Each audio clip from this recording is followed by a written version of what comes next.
পিনাকি ভট্টাচার্য সর্বশেষ যে ভিডিও ছেড়েছেন, এই ভিডিওতে মূলত দুইটি জিনিস স্পষ্টভাবে তিনি তুলে ধরার চেষ্টা করেছেন। এক হলো বিএনপির অগণতান্ত্রিক মানসিকতা, আর দ্বিতীয়টি হলো ডাক্তার শফিকুর রহমানের জননেতা হয়ে ওঠা। এই দুটি ব্যাপারটা আপনারা কিভাবে দেখেন? পিনাকি ভট্টাচার্যের সাথে একমত কিনা?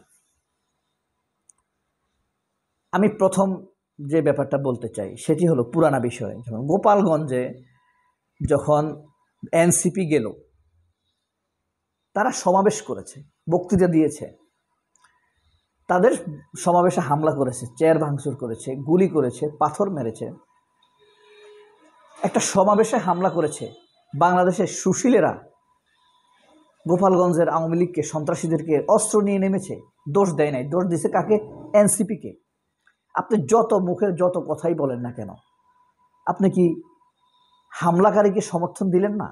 এদেশের সুশীলরা, আব্দুল তুষারেরা, মাসুদ কামালেরা, জিল্লুর রহমানেরা এবং বিএনপির কতিপয় নেতা, রুমিন ফারহানারা এই হামলাকে পারমিট করেছে।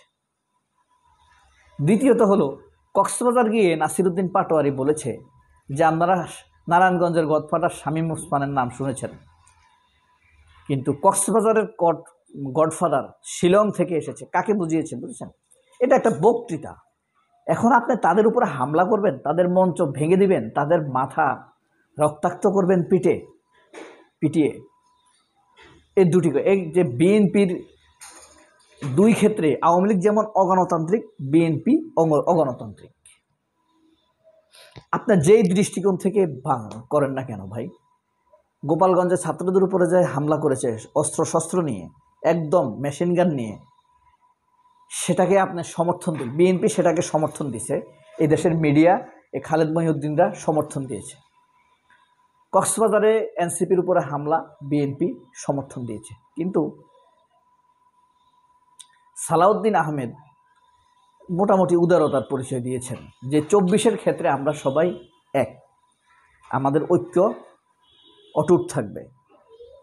যাক, এটা তার মুখের কথা কিনা জানি না, তবে হ্যাঁ, বিএনপিরা বুঝে রাখা উচিত, শুনে রাখা উচিত, জ্ঞানে রাখা উচিত যে এনসিপিকে তোমরা এখন নব্যদল বলছো, কিন্তু এনসিপির কাছে তোমরা যেভাবে অকৃতজ্ঞতা প্রকাশ করছো, এনসিপির কারণে তোমরা সকল মামলা থেকে খালাস পেয়েছ, মুক্তির আনন্দ পাচ্ছ, স্বাধীনতার ঢেউ দেখাচ্ছ, খালেদা জিয়ার মুক্তি পেয়েছ তোমরা, সেই এনসিপির প্রতি যে অকৃতজ্ঞতা প্রকাশ করছো, এই অকৃতজ্ঞতার কারণে তোমাদের উপরে চরম এক দানবীয় চাপ নেমে আসবে।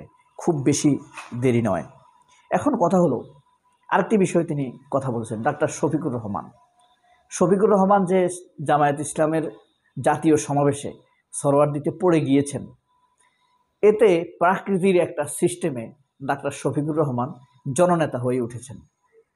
তিনি যে জননেতা, তিনি যে মানুষের হৃদয়ের স্থান করেছেন, তিনি মঞ্চের উপরে পড়ে যাননি। পিনাকির ভাষায় তিনি পড়ে গিয়েছেন মানুষের হৃদয়ে। মানুষের হৃদয়ে তার ভার নিয়েছে, মানুষের সাথে রিলেট করেছেন তিনি, মানুষের সাথে সংযোগ স্থাপিত হয়েছে। মানুষ ভাবতে শুরু করেছে ডাক্তার শফিক আমাদের মতোই লোক, আমাদের মতোই। সে ঘামে, রোদে ভিজে, বৃষ্টিতে ভিজে, রোদে শুকায়, পড়ে যায়, অসুস্থ হয়, দুর্বল হয়। মানে সবাই আমার ভাবতে শুরু করছে ডাক্তার শফিককে। আরেকটি বিষয় আমার কথা, সেটা আমি গত পর্বেও বলেছি, এই কথাটা ভাবলে আমার গা শিউরে ওঠে। সেই জামায়াত ইসলামের সমাবেশ শেষ হয়েছে কবে? শনিবার 19 তারিখ। আজকে কত তারিখ? 24 তারিখ। আজ পর্যন্ত এই ডাক্তার শফিকের বা জামায়াতের এই জাতীয় সমাবেশ নিয়ে টেলিভিশন, পত্রপত্রিকায় এখনও আলোচনা চলছে। যদিও এটাকে ছোট করার চেষ্টা করছে মানে আওয়ামীপন্থী সাংবাদিকরা, বাংলাদেশের সব চ্যানেলে আওয়ামীপন্থী সাংবাদিক। কেউ বলছে এত সমাবেশ, এত মানুষ তো হওয়ার কথা না। কেউ বলছে সমাবেশে পরিবেশ নষ্ট করেছে, অথচ তারা নজির দেখিয়ে বাংলাদেশে এই সমাবেশ পরিষ্কার করে দিয়েছে, সরোয়ার্দী এবং রমনা। কেউ বলছে এত মানুষ তো হওয়ার কথা না, কেউ বলছে পয়সা দিয়ে এনেছে, কেউ বলছে এরা জামাতের কর্মী। যাক, যেভাবেই বলুক, এদের মনের ভিতরে একটা আতঙ্ক ছুটে গিয়েছে, আরেকটি বড় ভয়াবহ ভয় এবং আতঙ্ক ঢুকেছে। সোহরাওয়ার্দী উদ্যানে এর আগে জামায়াত কখনো আর সমাবেশ করেনি। 1970 সালের 71 সালের 7ই মার্চ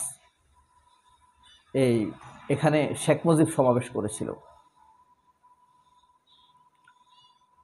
আর জামায়াত ইসলাম এখানে এটি প্রথম, স্বাধীনতার পরে। স্বাধীনতার আগে করেছিল, মাওলানা মওদুদী এসেছিলেন তখন।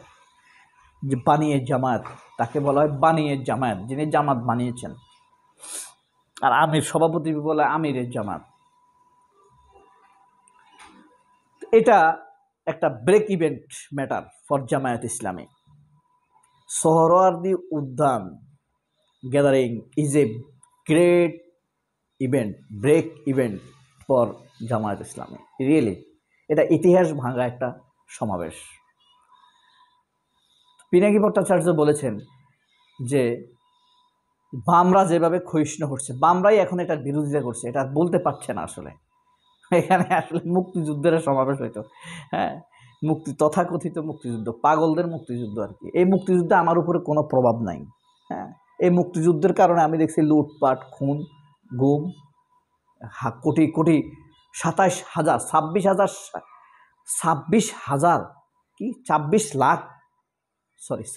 লাখ কোটি টাকা, 26 লাখ কোটি টাকা, বুঝতে পারছেন? 26 লাখ কোটি টাকা তারা চুরি করেছে এই দেশ থেকে। শেখ মুজিবের আত্মীয় স্বজন, শেখ হাসিনার আত্মীয় স্বজন, বুঝতে পারছেন? এটা হলো মুক্তিযুদ্ধ।